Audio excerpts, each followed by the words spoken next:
Hey guys, welcome back to Indira education centre. दोस्तों, आज हम पढ़ने वाले हैं स्टैटिक जीके के 1000 प्रश्नों की सीरीज का पार्ट 2। यदि आप लोग पार्ट 1 नहीं देखे हैं तो डिस्क्रिप्शन में लिंक मिल जाएगा, वहां से जाकर देख सकते हैं।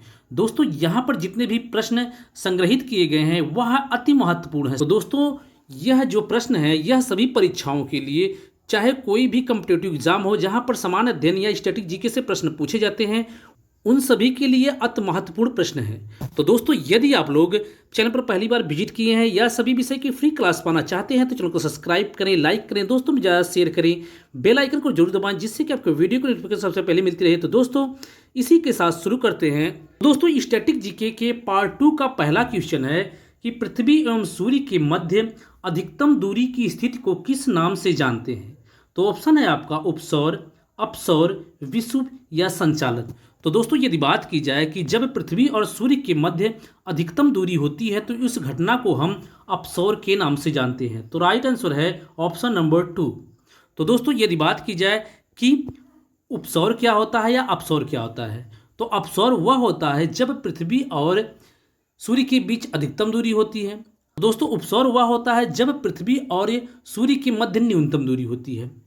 तो दोस्तों, देख लेते हैं कि जो अपसौर की घटना कब होती है या उपसौर की घटना कब होती है। तो दोस्तों, अपसौर की घटना प्रतिवर्ष 4 जुलाई को होती है, जबकि उपसौर की घटना प्रतिवर्ष 3 जनवरी को होती है। नेक्स्ट क्वेश्चन हमारा कि निम्नलिखित में से किस पर ग्रीष्म अयनांत होता है या किस तिथि पर ग्रीष्म अयनांत होता है?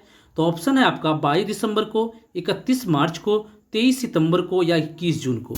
तो दोस्तों, यदि बात की जाए कि किस तिथि पर ग्रीष्म अयनांत होता है तो वह होता है आपका 21 जून को। तो दोस्तों, यदि बात की जाए कि ग्रीष्म अयनांत क्या होता है, तो जब सूर्य की किरणें कर्क रेखा पर चमकती हैं या पड़ती हैं तो वहां पर उस दिन सबसे बड़ा दिन होता है और सबसे छोटी रात होती है। तो दोस्तों, उसी को हम क्या कहते हैं? ग्रीष्म अयनांत कहते हैं। और यह घटना होती है आपको 21 जून को।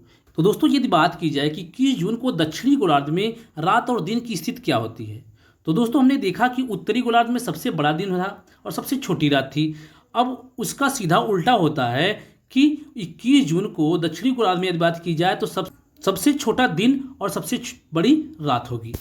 निम्नलिखित पर्वत प्रकारों में कौन भ्रंशन द्वारा उत्पन्न होता है? वलित पर्वत, ज्वालामुखी पर्वत, गुंबदादार पर्वत या अवरोधी पर्वत?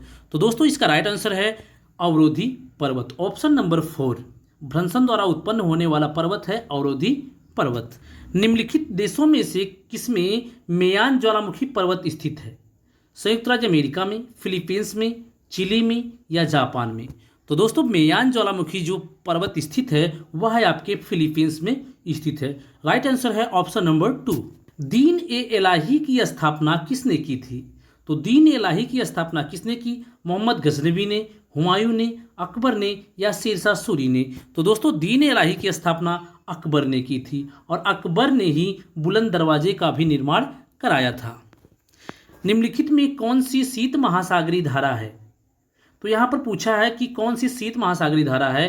तो ऑप्शन है ब्राजील धारा, क्यूरोसियो धारा, बेंगुला धारा या गल्फ स्ट्रीम धारा? तो दोस्तों, राइट आंसर है हमारा कि शीत महासागरीय धारा जो है वह है बेंगुएला धारा, ऑप्शन नंबर 3 इज राइट। का अधिकार अधिनियम कब पारित किया गया? जुलाई 2007 में, जून 2006 में, मार्च 2005 में या जून 2005 में?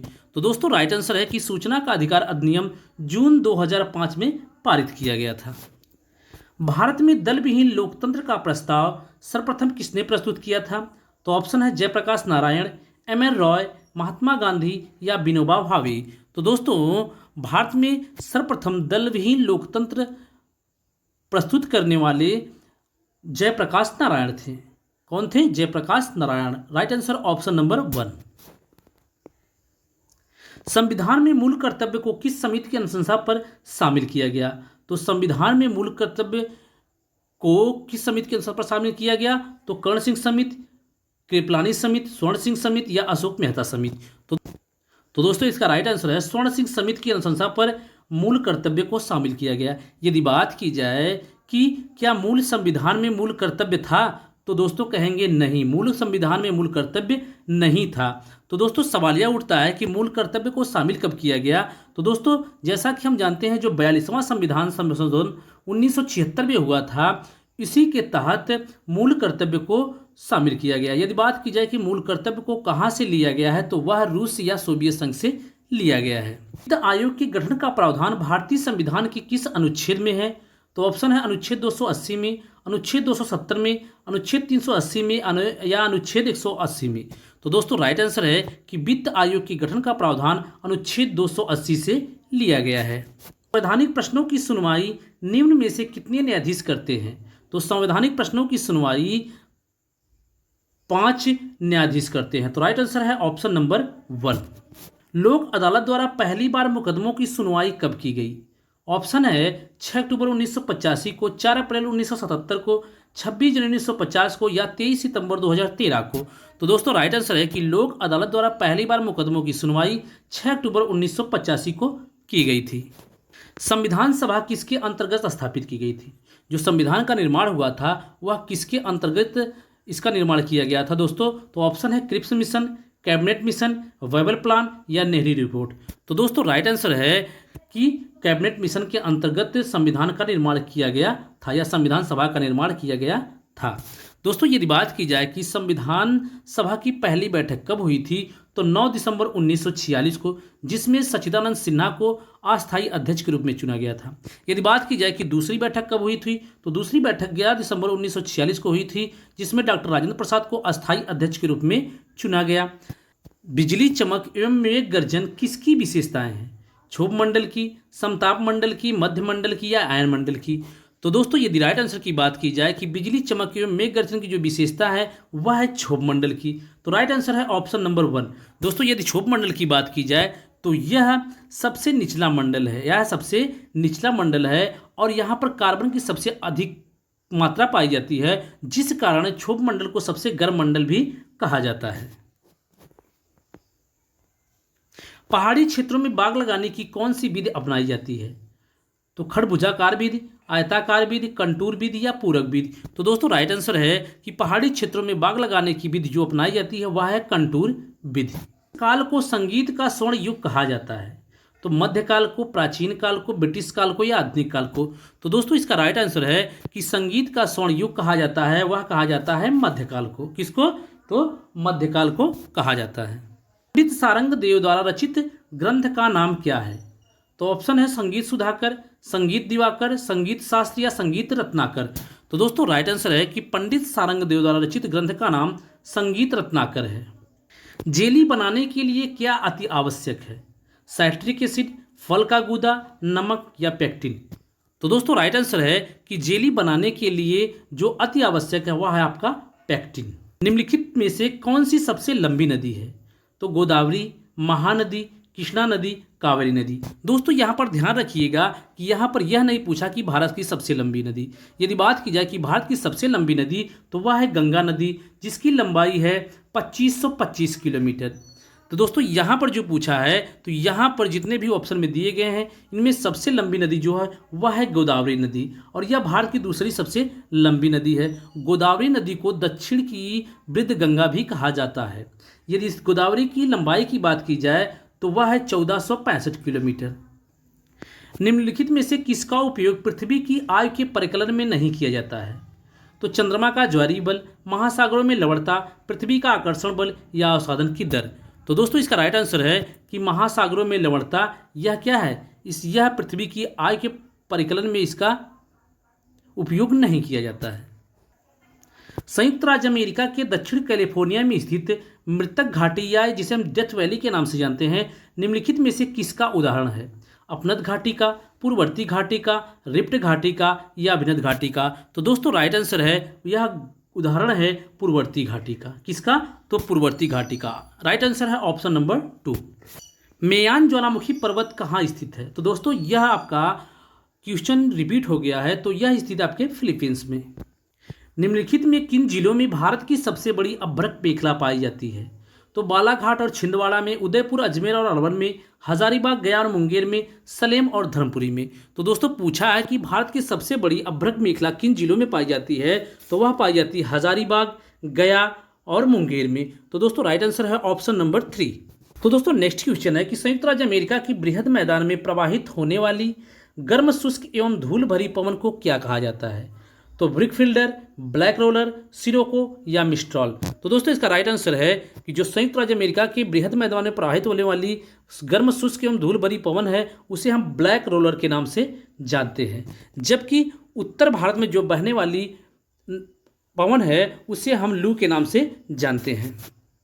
निम्नलिखित में कौन सा जोड़ा गलत है? तो दोस्तों यहाँ पर शहरों के नाम दिए गए हैं और यह पूछा है कि इन शहरों में कौन सी नदियाँ बहती हैं, तो उन नदियों के नाम भी दिए गए हैं। उनमें से बताना है कि कौन सा ऐसा जोड़ा है जो गलत है। तो दोस्तों ऑप्शन है London Thames, Paris Danube, New York Mississippi, Delhi Yamuna. तो दोस्तों इसका राइट आंसर है option number 2, Paris Danube. Paris में डेन्यूब नहीं बहती, जबकि पेरिस में सीन नदी बहती। कौन? तो सीन नदी बहती है। जबकि लंदन में थेम्स, न्यूयॉर्क में मिसिसिपी, दिल्ली में यमुना प्रवाहित होती है। वायु की गति सामान्यतया किस यंत्र से मापते हैं? तो स्पीडोमीटर से, विंड से, बैरोमीटर से या एनेमोमीटर से। तो दोस्तों राइट आंसर है कि वायु की गति मापी जाती है वो इस यंत्र का नाम है एनेमोमीटर से। कोयले का सर्वाधिक उपभोग कहाँ होता है? ऊर्जा उत्पादन में, लोहा या इस्पात संयंत्रों में, रेलवे में या हवाई जहाज में। तो दोस्तों कोयले का सबसे अधिक उपयोग जो होता है वह होता है ऊर्जा उत्पादन में। कौन सा देश सार्क या दक्षिण का सदस्य नहीं है? तो अफगानिस्तान, म्यांमार, भूटान या मालदीव। तो दोस्तों राइट आंसर है म्यांमार जो है यह सार्क का सदस्य नहीं है, जबकि अफगानिस्तान, भूटान और मालदीव हैं। दोस्तों सार्क या दक्षिण के बारे में कुछ महत्वपूर्ण तथ्य को देख लेते हैं। की जाए कि जो दक्षिण या सार्क है इसकी स्थापना कब हुई थी? तो 8 दिसंबर 1985 को हुई थी। यदि बात की जाए कि इसका मुख्यालय कहाँ है, तो इसका मुख्यालय नेपाल काठमांडू में है। दोस्तों यदि बात की जाए कि इसमें देश कौन कौन से हैं, तो इसमें 8 देश हैं। भारत, अफगानिस्तान, बांग्लादेश, पाकिस्तान, भूटान, नेपाल, मालदीव और श्रीलंका। दोस्तों यहाँ पर म्यांमार नहीं है, इसलिए वहाँ पर म्यांमार गलत था। संयुक्त राष्ट्र महासभा ने मानव अधिकारों की घोषणा कब की? 10 दिसंबर 1949 को, 10 दिसंबर 1948 को, 10 दिसंबर 1947 को या 10 दिसंबर 1946 को। तो दोस्तों राइट आंसर है कि संयुक्त राष्ट्र महासभा ने मानव अधिकारों की घोषणा 10 दिसंबर 1948 को की थी। किन राज्यों में सन 1959 में सर्वप्रथम पंचायती राज को लागू किया गया? तो ऑप्शन है राजस्थान और आंध्र प्रदेश में, राजस्थान और कर्नाटक में, आंध्र प्रदेश और गुजरात में, तमिलनाडु और राजस्थान में। तो दोस्तों इसका राइट आंसर है कि 1959 में सर्वप्रथम पंचायती राज को लागू किया वह राज्य हैं आपके राजस्थान और आंध्र प्रदेश। यदि बात की जाए कि सर्वप्रथम किस राज्य में लागू किया गया था, तो वह था राजस्थान और दूसरा राज्य था आंध्र प्रदेश।